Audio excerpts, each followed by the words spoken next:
কিছুদিন আগের ঘটনা, ভারত থেকে সমস্ত আমদানি বন্ধ করে দেব এমনই হুঁশিয়ারি দিয়েছিল বাংলাদেশের বর্তমান ইউনিট সরকার। কিন্তু কয়েকদিন যেতে না যেতেই এখন বাংলাদেশ বুঝতে পারছে কত ধানে কত চাল, যার ফলস্বরূপ মোহাম্মদ ইউনিসের তরফ থেকে এখন ভারতের হাতে পায়ে ধরছে, যাতে ভারত সরকার বাংলাদেশকে চাল পাঠিয়ে ওদের জনগণকে বাঁচে। বাংলাদেশের মিডিয়া ডেইলি স্টারের প্রতিবেদন অনুযায়ী বাংলাদেশের নতুন ফাইন্যান্স অ্যাডভাইজার সালাউদ্দিন আহমেদের নেতৃত্বে একটা এমার্জেন্সি মিটিং হয়। আর এই মিটিংয়ে যত তাড়াতাড়ি সম্ভব বাংলাদেশের জন্য ভারত থেকে 50,000 টন চাল আমদানি করার নির্দেশ দিয়েছে। রিপোর্ট অনুযায়ী এই মুহূর্তে বাংলাদেশে মারাত্মক ফুড ক্রাইসিস আর ইনফ্লেশন চলছে, যার ফলে না কেবল খাবার সামগ্রীর দাম আকাশ ছোঁয়া, বরং সামান্য চালের মতন বেসিক দ্রব্যেরও আকাল পড়েছে। বাংলাদেশের খাদ্য মন্ত্রণালয়ের রিপোর্ট অনুযায়ী এই মুহূর্তে ওদের কাছে স্টকে মাত্র 11 লাখ টনের মতন ফুড গ্রেন রয়েছে, যার মধ্যে কেবলমাত্র 7 লাখ টন চাল। কিন্তু বাংলাদেশের বর্তমান পরিস্থিতিকে মোকাবেলা করতে অন্ততপক্ষে 20 লাখ টনের বেশি ফুড গ্রেন এই 2024 থেকে 25 বর্ষে গোটা দেশে ডিস্ট্রিবিউট করতে হবে। এখন স্বাভাবিকভাবেই স্টকেই যদি 11 লাখ টন থাকে, তাহলে 20 লাখ টনের খাদ্য মানুষকে ওরা দেবে কী করে? এর জন্যই এখন তড়িঘড়ি ভারত থেকে এমার্জেন্সি বেসিসে আরও 50,000 টনের চাল আমদানি করা হচ্ছে।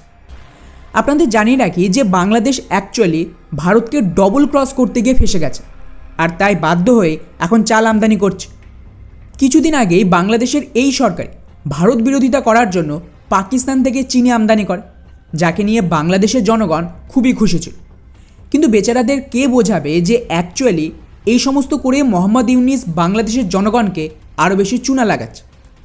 কেননা পাকিস্তান অ্যাকচুয়ালি নিজেই চিনি আমদানিকারক দেশ, যারা ভারতের ওপরেও নির্ভর করে বড় মাত্রায় চিনি কেনার জন্য। এবং পাকিস্তান তো 2024 সালে ভারত থেকে চিনি আমদানি করে প্রায় $3.5 মিলিয়ন, আর বাংলাদেশ সেই চিনি পাকিস্তান থেকে আমদানি করছে আরও বেশি দাম দিয়ে। অর্থাৎ সোজা ভাষায় ইউনিট সরকার নিজের দেশে ইচ্ছাকৃতভাবে ভারত বিরোধিতার নামে আরও বেশি মূল্য বৃদ্ধি করছে, যার ফলস্বরূপ আজকের বাংলাদেশের মিডিয়ার তথ্য দেখুন। IMFের তরফ থেকে বাংলাদেশের যে গ্রোথ, মানে ওদের যে অর্থনৈতিক অবস্থা, সেটা আরও কমিয়ে দিয়েছে এবং সরাসরি হুঁশিয়ারি দিয়েছে এইভাবে চলতে থাকলে বাংলাদেশে মারাত্মক মূল্যবৃদ্ধি তৈরি হবে। কিন্তু বাংলাদেশের সরকার এখানে একটা দারুণ গেম খেলছে।